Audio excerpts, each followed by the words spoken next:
We hit the all-time highest in the history of our country.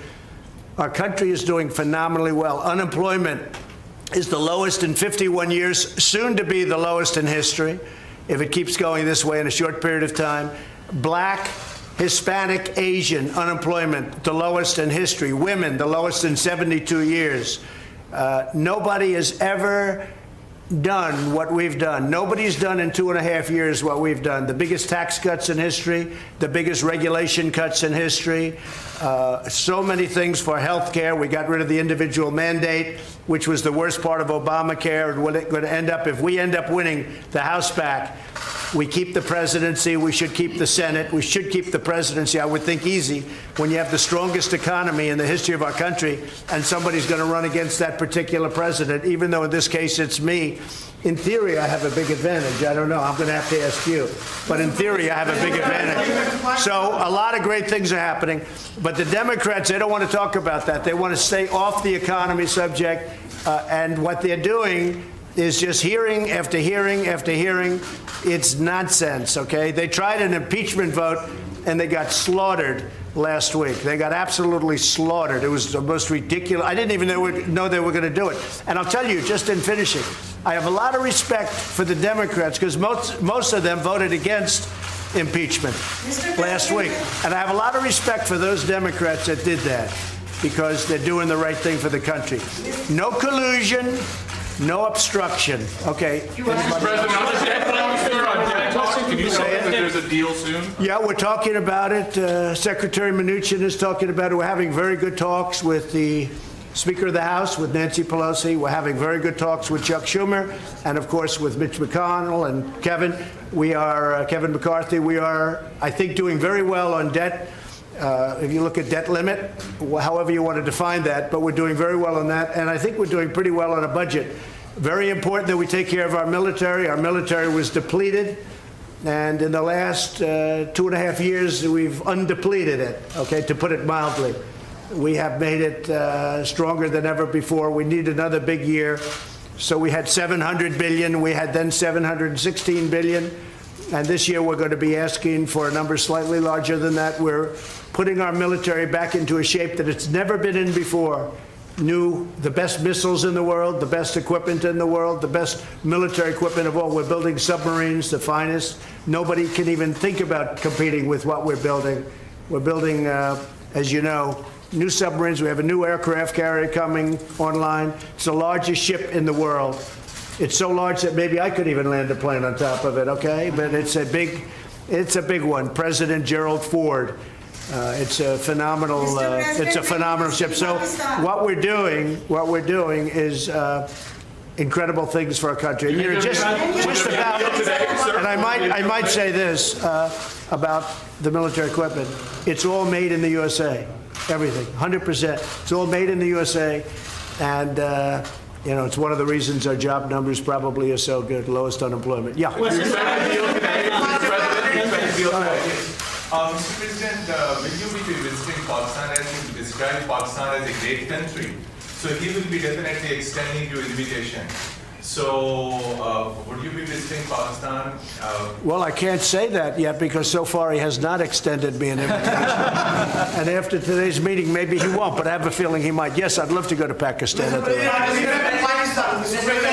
Yes, please.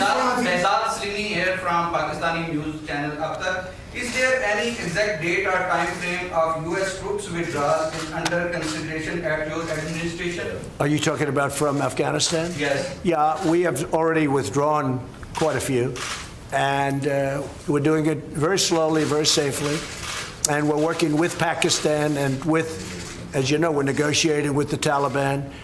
And we are doing, I think, very well in that regard. Again, it's something that we could do. We could go one of two ways. We could do a number the likes of which they've never seen before and win it very quickly. I don't want to do that. I don't want to do that because you're talking about millions of people, and I don't want to do that. And we're working with Pakistan on getting a solution. And I think it's being worked very well. Would you say so? So we troops there? Are we troops there on which day in Afghanistan? Well, I don't know. We're moving a lot of them out, and Do you want them to be going we've done what we were supposed to do. We've been there for 19 years, and we've acted as policemen, not soldiers. And again, if we wanted to be soldiers, it would be over in 10 days, 1 week to 10 days if we wanted to. But I have not chosen that. Why would we kill millions of people? It wouldn't be fair. In terms of humanity, it wouldn't be fair. So we're doing very well, and I think that Pakistan is going to be a big help. What role do you see for India in? Say it. What role do you see for India in Afghanistan? And Mr. Prime Minister, same question to you. What does India has a role to bring peace in Afghanistan? You see, this is the closest we've been to a peace deal in Afghanistan. Yeah. And there is no military solution in Afghanistan. There is no military solution because, as Mr. President says, if you go all out military, there will be millions and millions of people who would die. So there is only one solution. And I feel, and I think we will discuss this, it's the closest we have been to a peace deal. And we hope that in the coming days, we will be able to urge the Taliban to speak to the Afghan government and come to a settlement, a political solution. And what the Prime Minister, excuse me, what the Prime Minister just said is a very big story, and that's 100% true. We've made a lot of progress over the last couple of weeks, and Pakistan has helped us with that progress. But a lot of great things are happening. A lot of things are happening for the United States, and I think a lot of great things are going to be happening for Pakistan too, under your leadership. I really feel that. Thank you. Okay. Mr. President, on Iran, are we closer to negotiations or to armed conflict? I think Iran doesn't know where they are. I've been watching and reading a lot of reports, and right now they're a very mixed up country. They don't know whether they're coming or going. They have tremendous problems economically. Their country's in turmoil. They're having demonstrations all over Iran. Their inflation rate's at 75%. They have a lot of problems. So whatever it is, it is. I'm just going to sit back and wait. Let's see what happens. But I will say they are doing very poorly as a country, and we'll see what happens. We did actually, because they said no, and it's a religious country or religious leaders, but they lie a lot. We did shoot down. Unfortunately, we had to shoot down a drone. The drone came down. You know how it came down, with a new technology that's actually quite amazing. But we took down one of their drones. Instead of saying, yeah, that happened, they lie. They say it didn't happen. So we have, there's a lot of proof. It's called, take a look at it on the ocean floor. Just go down there, take your scuba gear and go down there in the, one of you would do that, I know. But we took down a drone. I think very importantly, I read a report today about CIA. That's totally a false story. That's another lie. They put out propaganda. They put out lies. I don't think Pakistan would ever do a thing like that, right? Definitely not. Pakistan never lies. Definitely not. But Iran does, unfortunately. So let's see what happens with Iran. We are ready for the absolute worst, and we're ready for sense, too. But we are very geared up, and if they are really the #1 state of terror in the world. Now, I have to say they've pulled back because their money is running very low. The deal that President Obama made was a disaster because it was such a short term. It didn't cover ballistic missiles, and they couldn't see the important sites. Under this, you couldn't inspect the important sites. There were many things wrong. And, of course, they gave $150 billion plus $1.8 billion in green, beautiful cash. That's called many plane loads of cash. I think Pakistan would like to have some of that cash.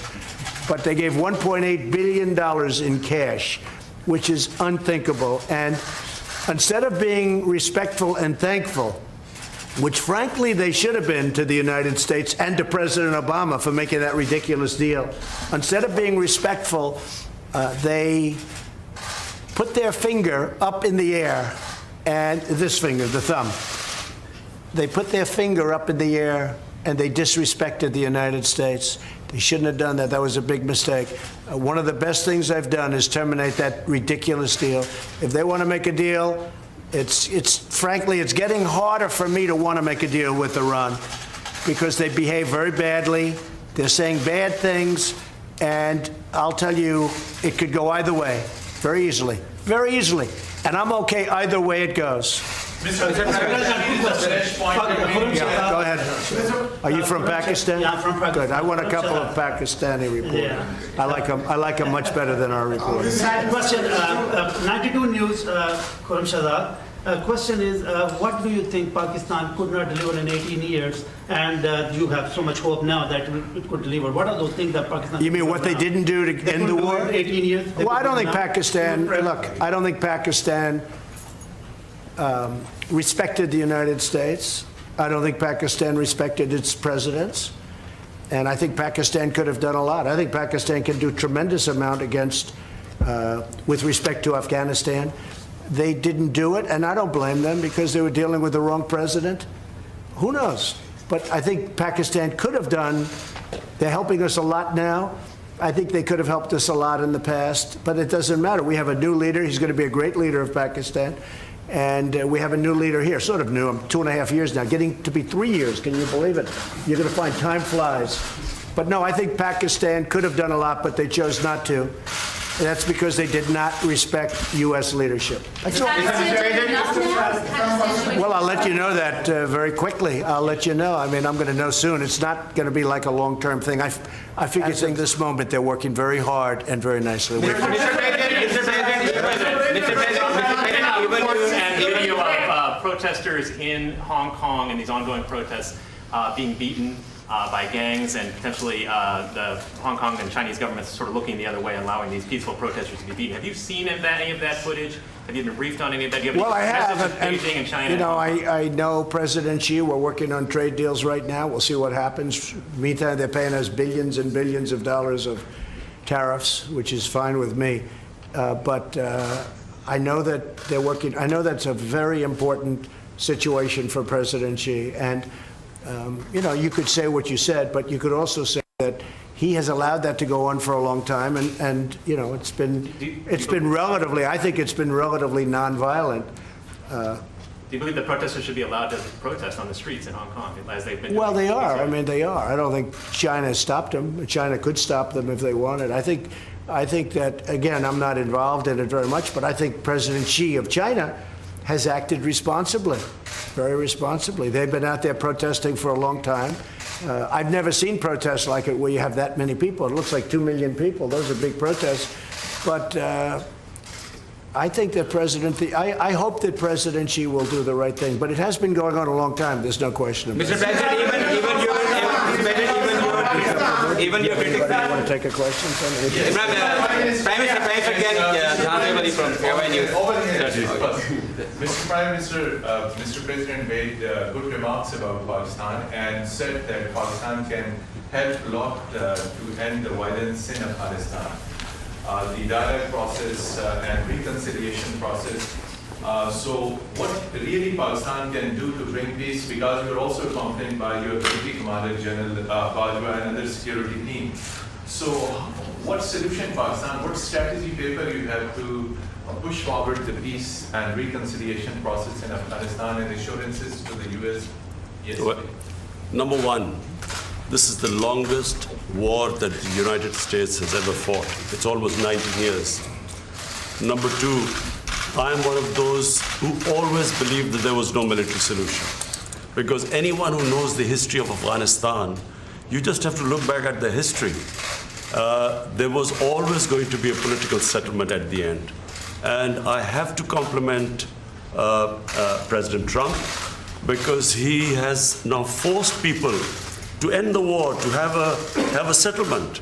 And that's where I think Pakistan is playing a very important role, because Pakistan has a 1,500-mile border with Afghanistan and all the areas where the trouble is, which is the eastern side of Afghanistan.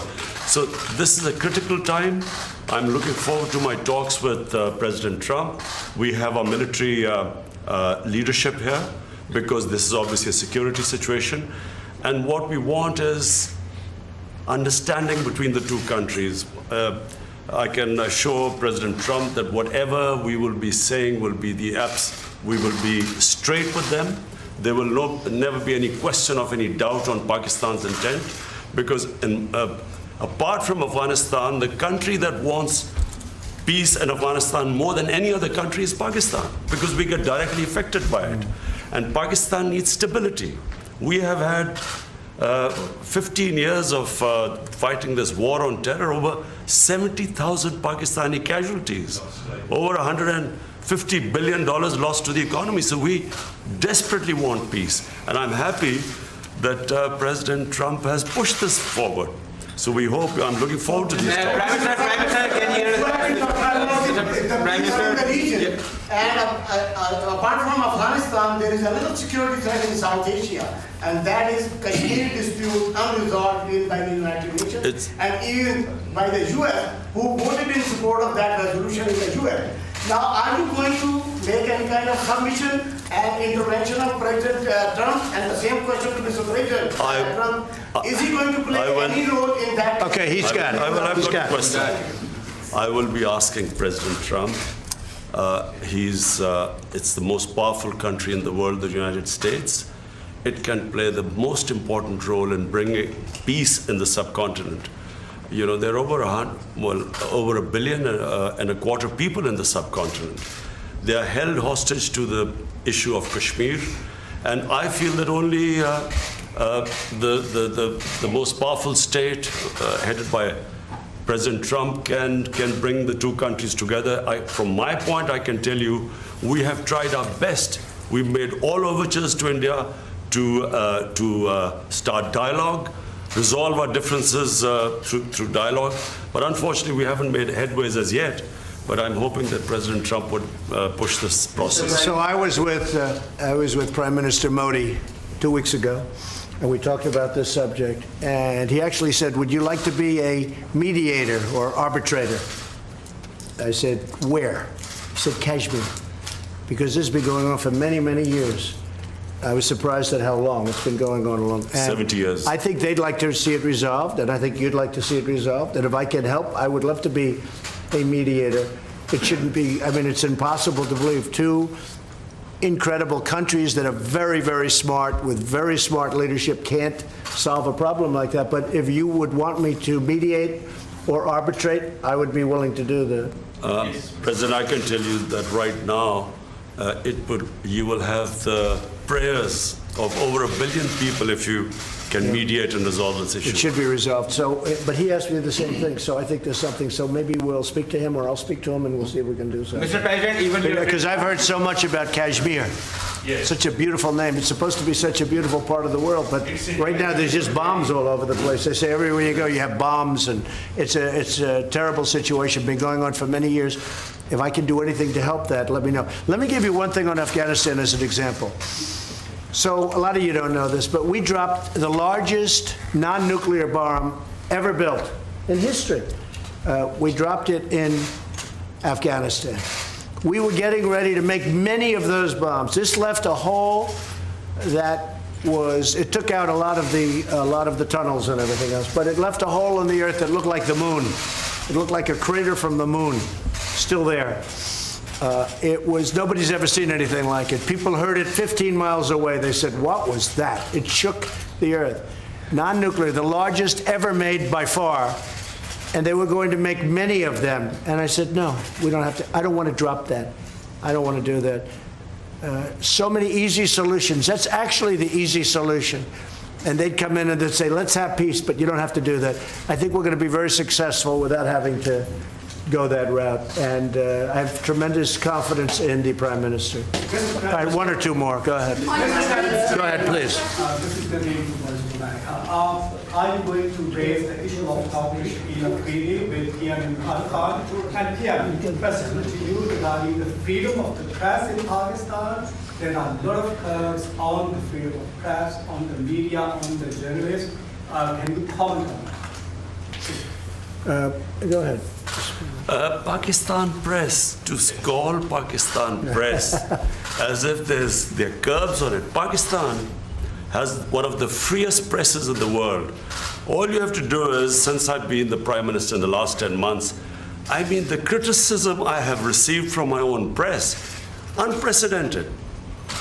So to say that there are curbs on Pakistan press is a joke. Mr. When you say unprecedented, Mr. it Prime can't, Minister, wait a minute, wait. There's even no more way than you're you. treated worse than I am. Mr. Prime Minister, yes, you are fighting, Mr. Prime Minister. Scale of freedom. You're going to have to speak because I didn't hear your words. Yeah, the question was, are you going to raise the issue of freedom or release of Dr. Freedom of the press? Dr. Freedom of Dr. Shakil. Oh, yes. The doctor who helped We will do that. We will. We're talking about hostages. We're talking about hostages being held in various places. I've had very good luck with hostages, with North Korea, with many places. They've treated us with respect, and I appreciate it. Made a big difference. We have 2 or 3 hostages that we're talking about. That's one of the gentlemen that we have heard about. And we will be discussing that with many other subjects. Yes, we will. And President Trump, just a minute, President Trump, we will be giving you good news about the 2 hostages in Iran. Thank you. Mr. Prime Minister, you are fighting. North Korea, sir. North Korea, sir. Why are you escalating racial tensions? I'll tell it in a second. Go ahead, ask it again. On your tweets, why are you escalating your feud with the 4 congresswomen and racial tensions instead of... Well, I think they're very bad for our country. I really think they must hate our country. I think the 4 congressmen we're talking about, the congresswomen, what they've said about Israel, what they've said about our country, when they talk about disgusting people, when they talk the way they talk, when the one mentioned that brown people should speak for brown people and Muslim people should speak for Muslim people, and you hear all this. It's not what our country is all about. No, I think they're very bad for our country. I think they're very bad for the Democrat Party. I think you see that. And they're pulling the Democrats way left. Nobody knows how to handle them. I feel they're easy to handle. To me, they're easy to handle because they're just out there. They're very bad for our country, absolutely. No, I don't think, no racial tension. No, there's no racial tension. Look, I had my best numbers recently, and it's because of the economy and what I've done for the African American. When you look at the African Americans are doing better than they've ever done in our country. We're creating numbers. Look at the poverty numbers. Look at so many different, look at the unemployment numbers, the best they've ever had. No, we have fantastic relationships with the African American community. I think you'll see that. Certainly you're going to see that in 2020. I believe. Even your critics say that you are going to win the 2020 elections, and you are obviously very confident about that. Same thing with Imran Khan. Sir, you are also having a big war against corruption in Pakistan. So can you just give us a little comment on that? Well, I think he's going to win, and I think what's going to happen, of course, he's got a little ways to wait. But I'll go over, I'm going to campaign for you. I'm going to help him with this campaign. Sir, can you, war against corruption, can you please comment on that? Ali Imran, representing Associated Press of Pakistan. Prime Minister Imran Khan has said that Pakistan is looking for trade and economic relationships and investment in Pakistan.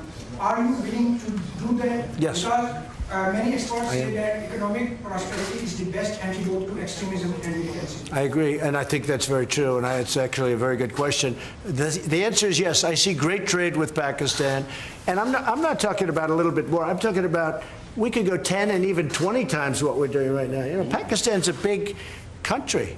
It's actually a very big country, and they have tremendous product. They make great product. They make tremendous. I bought from Pakistan over the years when I was in the private sector. They make incredible product. They're brilliant people. They're hardworking people. I think we're going to have a fantastic trade relationship. I don't mean we'll increase it by 20%. I mean, I think we can quadruple it. I think you could go, I mean, literally, it sounds great. You could go 10 times more. You could go 20 times more. Because what we do right now is not much, and we should do a lot. So I think that's going to be, and I also do agree that that has so much to do with great peace. Having a great trading relationship has so much to do with peace and extremism in this case. I think it can have so I expect that we will, within a very short period of time, start having very significant trade with Pakistan. Sure, are there any working level talks with North Korea scheduled at this point since you met with Kim Jong-un? No, we just have a very good relationship, and probably they would like to meet, and we'll see what happens. There was a little correspondence recently, very positive correspondence with North Korea. Between you or Again, there's no nuclear testing, there's no missile testing, there's no nothing. I think we will, yeah, at a certain point, Working level talks. when they're ready, we'll be Not ready ready. yet. Question, Mr. President, quick question on India. One question, please. Go ahead. One question, please. Fiza Akbar Khan, Pakistan. Did you raise the voice for Dr. Abbas speaking? Well, there'll be things discussed, so, that would be for afterwards. We'll discuss on things. India, We'll be discussing it. Mr. President, quick question on India. Pakistan, one of the provinces of Pakistan, Balochistan, where India is sending non-state actors to destabilize them, and the people from there are going to Europe and other places, and they're getting getting asylum in India, which is actually an indication that India is helping those non-state actors to infiltrate in Pakistan and they created that. And one of the guys Pakistan is holding, which was the leading the network. So do you think that the U.S. will be playing a role in stopping India to, I think I can very well. I have a very good relationship with Prime Minister Modi, and I think we're going to have a phenomenal relationship with the Prime Minister of Pakistan. I do think that it's a two-way street. You say India is coming in and destabilizing Pakistan, but India is saying that Pakistan's coming in and destabilizing. So there's a lot of room right there where we could meet. I think we could meet. You had a question on Puerto Rico? Puerto Rico step down right now. One question. Did he step down? Oh, Should he? He says he's not going, look, he's not going to run for he's a terrible governor. I think you have an even worse mayor of San Juan. She's horrible. I think she's horrible. I watched her. My people did nothing but complain about her when we helped them with their hurricane problem. The mayor of San Juan, Puerto Rico, is a horror show. She's incompetent, grossly incompetent. At the same time, the governor is not good. So the United States Congress, you won't believe this. Please close your ears, because this would be, gave Puerto Rico $92 billion last year for hurricane relief. Now, they haven't gotten the money, all of it, but they've got a lot of it, but they're scheduled to get. The Congress of the United States handed them $92 billion. And that $92 billion is in the hands of incompetent people and very corrupt people. But the governor has done a terrible job, and the mayor of San Juan she's horrible. I think she's just terrible. She's so bad for her people. And I think the government of the United States, they have to be careful.